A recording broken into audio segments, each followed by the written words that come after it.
Pardon the interruption, but I'm Mike Wilbon. I'm in a bad mood today. You know what happened. The Packers owned the Bears again. And Tony Kornheiser, well, at least Northwestern had an easy one over Southern Illinois, right? Oh, I missed that game. I wasn't paying attention. Was Clyde Frazier Really? there? Yeah. The Salukis Mike rose Glenn. up to beat your Wildcats. The Big Ten is terrible, and right now we lead the way. I mean, us and Nebraska. Going to Ireland didn't work out too well for either team. It really did. Terrible. How bad must Nebraska be if Southern Illinois beat you? Wow. Welcome to PTI, boys and girls. In today's episode, the Bengals lose again. Trey Lance out for the season. And we've got 2 Monday night games tonight. But we begin today with 3 great comeback wins yesterday, all on the road. In alphabetical order, Arizona over Las Vegas, Miami over Baltimore, and the New York Jets over Cleveland. Wilbon, which team had the best comeback win? Well, Tony, if we're using history as any guide, the Jets did. Because they did this with no time left, and you don't see teams do that. I heard a stat today that said teams in that predicament had lost like 2,000 plus consecutive games. So the Jets, I mean, just kudos to them, by the way. I mean, Joe Flacco rising from the dead, from the ashes, to play like he played. I mean, that was terrific. I watched the other 2 games, not just Red Zone. I watched a lot of the other 2 games because I want to see the Cardinals. I always watch the Cardinals. And they were dead. I mean, that was a get ready to click it off. They were so dead. And Kyler Murray, who I called you and I said, I think Kyler Murray's a head case half the time, but you got to watch this kid. And he made some spectacular plays. But if we're talking about the comeback that resonates the most with me, it was Miami. Because Tua, I mean, people just doubt Tua going into every game of his life, and they say, he can't throw the ball. Really? 6 touchdowns. How does Marino, Greasy, Tua sound to you people? Because, like, those other 2 dudes are in the Hall of Fame. Or I know Marino is. I think Greasy is. So, Tony, Tua and Miami. And it's 2 weeks now. They look good. I would not want to necessarily have to play Miami if I didn't have to. So being an English major, I'm going to just sort of parse this question out a little bit and give an answer that's all-encompassing. I thought that the most spectacular comeback was Arizona because of Kyler Murray, who was completely mesmerizing. And you could understand how Arizona would want to give him all that money. He did things that there are no more than 1 or 2 quarterbacks could do without getting sacked. Right. Running around the way he did and getting the ball into the end zone. Conversion. I thought that the most surprising comeback was the Jets. Because, and I know Cleveland stinks, the Jets stink too. Because as you say, they had no time. They scored 2 touchdowns in less than 2 minutes. Joe Flacco is nearing 80 years old. He was finding open guys free all the time. And Mike, they did the onside kick, which never works, and it worked nobody for them. recovers anymore. But I want to get the words right. But the most potentially meaningful comeback to me was, as you say, was Miami, because they beat a team in Baltimore that a lot of people, including you on this show, suggested might be a Super Bowl team. I still do. And they came back from 21 down in the 4th quarter against a team whose entire system is based on defense. They scored 38 points, Baltimore. That's not enough to win. And to get to the Tua question, which is now off the table for at least a couple of weeks, they said, well, we got Tyreek Hill. Let's see if Tua can find him. Could he find him? In the 4th quarter, Tua had 4 touchdown passes just in the 4th, 2 to Tyreek Hill, who had 11 catches for 190 yards. So I guess Tua could find him. I guess he could find him, right? Next year this time, if they're all healthy, Tua, Waddle, Hill, they're going to terrorize teams. They are. They're just figuring it out right now, and they're 2-0, and they're getting better, and they did this at Baltimore, like you said. And by the way, Lamar Jackson didn't have some lame game. Lamar Jackson, for the first half, I think, had a perfect passer rating, and they still came back and beat them. He led the league in rushing. He led the league more than any running back. He led the league in rushing yesterday. So, spectacular game. Spectacular yesterday was great. It was. The second week in a row where Red Zone, run of games. Head explodes. You got to stop being so dependent on Red Zone. You got a clicker in your house, huh? 2 teams. I got a lot of clickers, but only 1 TV. 2 steps backward. from already disappointing starts. One TV, that's like having one bathroom. What are you doing? The Bengals lost to the Dallas Cowboys while the Colts got shut out and shut down by the Jaguars. So which team is off to the more disappointing start? Okay, the Bengals are 0-2. It's a very disappointing start. Yeah. But in the first week, they went into overtime with Pittsburgh. Yep. And yesterday, they tied the game very late.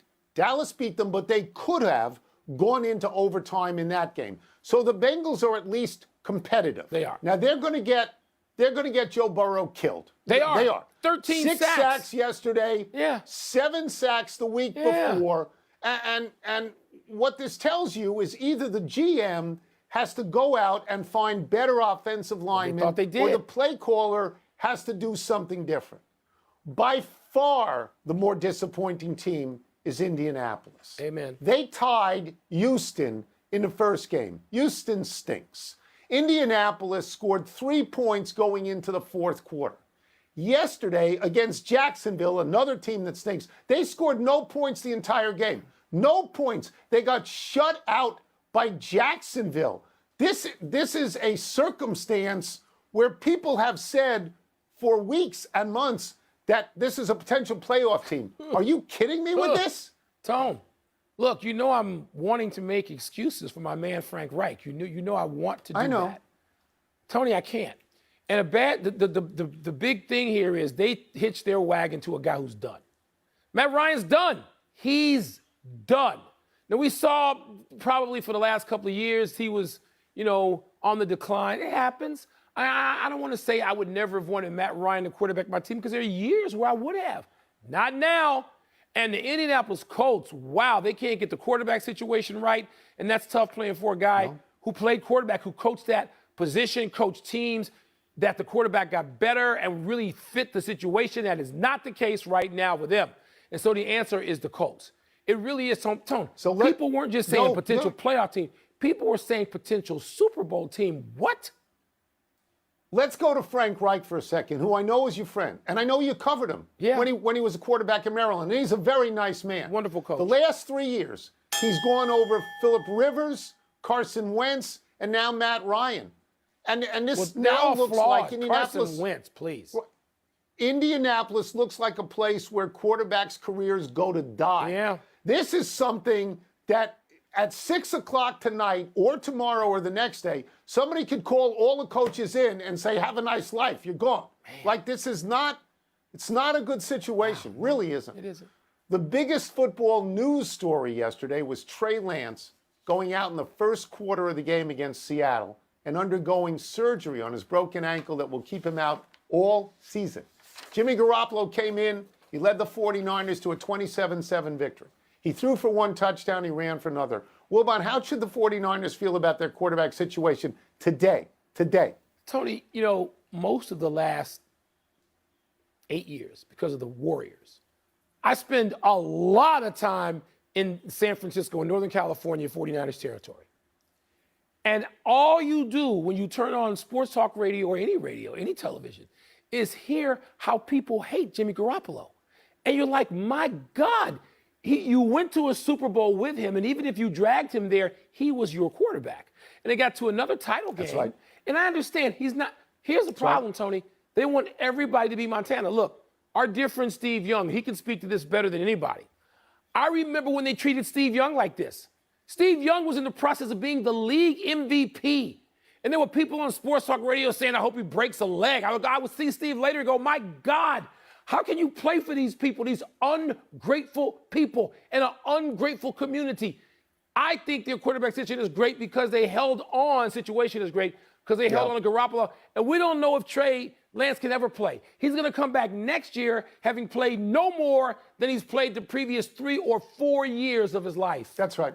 We don't know. That's right. So I was one of those people who very loudly said, you can't keep Garoppolo. You've got to get rid of Garoppolo because you cannot do this to Trey Lance's psyche and ruin it. Right. And God knows that the 49ers very publicly made it clear that they wanted to get rid of Garoppolo. So who looks like a moron now? I look like a moron now. And John Lynch and Kyle Shanahan They're lucky. They're lucky. They didn't plan it out this way. But right now, it looks like their season might be saved. You are so right about Trey Lance in this regard. If you look into the crystal ball, he gets hurt a lot. Yes. He had a broken finger. He had a knee problem. Now he's got this ankle thing. If you look into the crystal ball, you can see in a very hazy way that he may never play for this team. He may be in that Jordan Love netherworld where you draft somebody and you think it's going to work out, and it doesn't work out. Yeah. I just think that Kyle Shanahan and John Lynch, who look brilliant now, they better hope that Garoppolo doesn't hold a grudge, because Tony, they might end up needing to give him a contract and he says, no, I'm Tony, out. the situation is so weird. We have to ask Steve Young about this later in the week. It's so crazy, Tony, that they don't appreciate when they have a guy who's good enough or game management good enough to go to the Super Bowl. And you have a whole region of people hating on guys who are somewhere between competent and the damn Hall of Fame.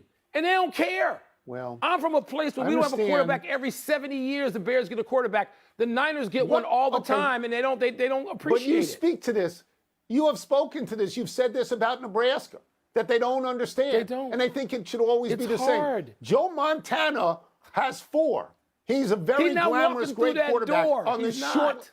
I understand, but everybody compares everybody to him. They do. Look, for a lot of years, everybody was compared to Namath in New York. Yeah. For a lot of years. Yeah.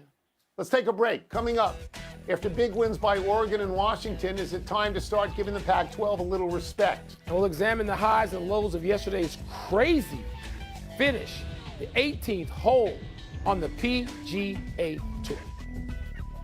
Man. Garoppolo made $350,000 yesterday by doing 25% of the snaps and winning. He could make $5.2 million. It's time to hear from the little people in mail time. Let me go in here and see what's first. Here we go. You rip the Pac-12 all the time, but aren't Oregon's and Washington's wins the big takeaway from the college football weekend? You know, there was no big takeaway from the college football weekend, Tony. You rip the Pac-12 much more than I do. And, you know, Oregon beat BYU, which is a significant win. I know it was in Oregon, but that's fine. Washington beat Michigan State. Again, the game was in Seattle, but that's fine. And USC, my man Caleb, they beat Fresno State. Tony, look, college football at its best has a ton of tribalism. You got to wear your colors, sport your colors, sing your songs. People like college football where they are, at least regionally, if not locally. This is important. Now, I'm not going to say it was the takeaway of the weekend, but I like what the Pac-12 did, and they sort of stood up and played some good games, and they fought back, and they're being decimated. The conference is being destroyed under them. You know, as UCLA and USC wander away, and Stanford and Cal might be on deck. But good for the Pac-12 that they had that weekend. A lot better weekend in the Big Ten, which stinks. I know Ohio State's up there, Michigan's of mirage. We stink right now, and it's got to change. There was a big takeaway from college football. What was Notre Dame winning. Notre Dame beating Cal was a big deal for Notre Dame. They didn't even beat the spread, and they almost lost the game. But that was a big deal. All right, maybe. Let me go to Oregon for a second, because I've been critical of Oregon. You have been. That's a great win on BYU. BYU was the number 12 team in the country. Oregon was 25. Oregon is now 15 in the country. So what does that tell you in the greater scheme of things? That Georgia beat Oregon 49-3. Beat them bad. In the greater scheme of things, what it tells you is that Oregon is not the story. Georgia is the story. Georgia's 3 games, aggregate score 130-10. Let me repeat that. 130-10. They're the best team in the country. So don't talk to me about Oregon. Talk to me about Georgia. Right? And then the other game you mentioned, Georgia it's a nice didn't win play anybody by worth a Washington. damn on Saturday. Georgia beat South Carolina. They played a conference game. Do jack they on played a Saturday. conference So game. what? How's Southern Illinois working out for you? Let's Clyde go to Frazier, the next baby. You know anybody there other than Clyde? Do you have another go-to besides Clyde Frazier for Southern Illinois? You got anybody? Just Clyde Frazier. No. Let's talk golf. Did Max Homa win it, or did Danny Willett lose it? Homa's great. He's down 2, going to 18. They're playing in Napa Valley, by the way. Is this a regular stop, Napa Valley? I want to go cover that. Don't Homa, think so. who I like a lot, he's down 2, he chips in. Boom, hits the stick, he's in.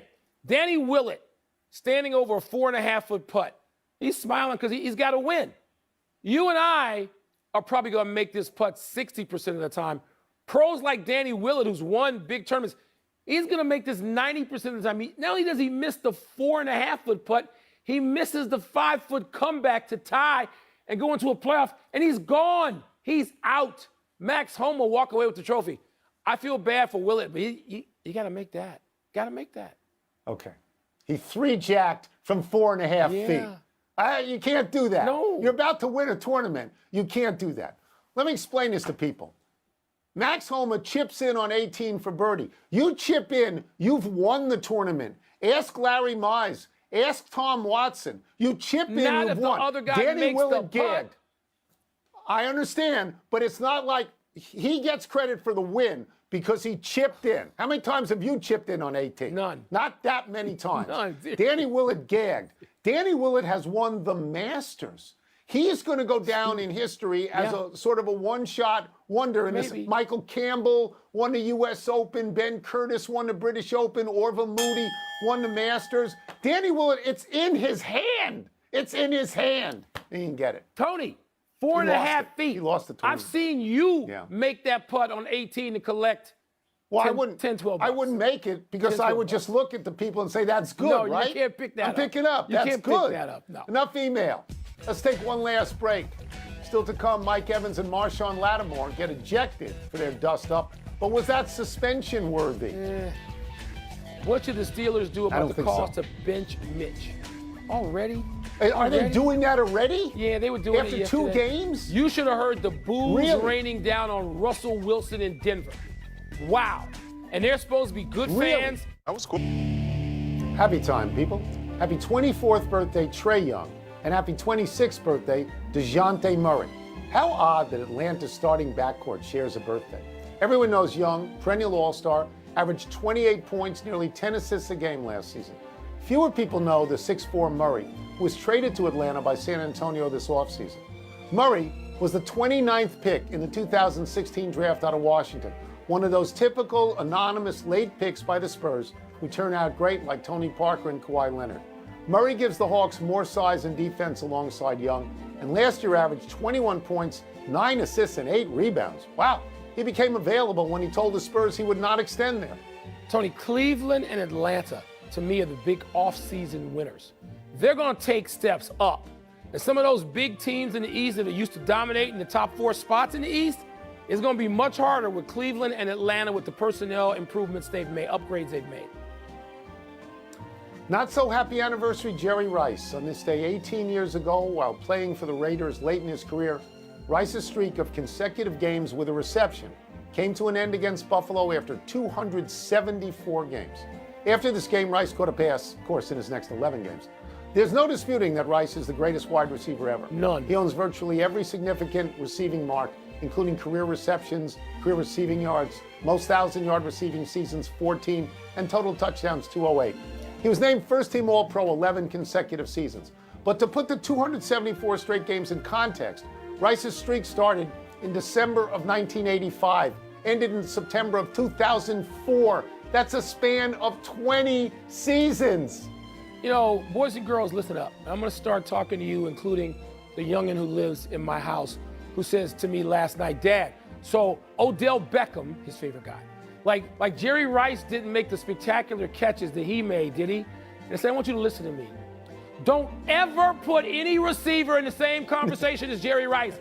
Bow your head when you say Jerry Rice's name. Do you hear me, people? Not Beckham, not anybody. Jerry Rice, like Gretzky. That's the deal. Sorry, Bob Ryan. Like Gretzky, the best. Happy trails, Connecticut's Sun. Las Vegas Aces dispatched Connecticut in Connecticut yesterday to win their first WNBA championship and make their first-year coach, Becky Hammon, the first WNBA coach to win the title in their first year of coaching. Chelsea Gray was named Finals MVP after scoring 20 points yesterday. Earlier, Asia Wilson had been named Player of the Year, Hammon had been named Coach of the Year, and Wilson and Kelsey Plum had been named First-Team All-WNBA. Las Vegas finished the regular season 26-10, which tied for the league's best record. So I told you going into the playoffs that while I was hoping my Sky would repeat, I told you that Vegas was the best team, and they finished tied with the Sky for the best record.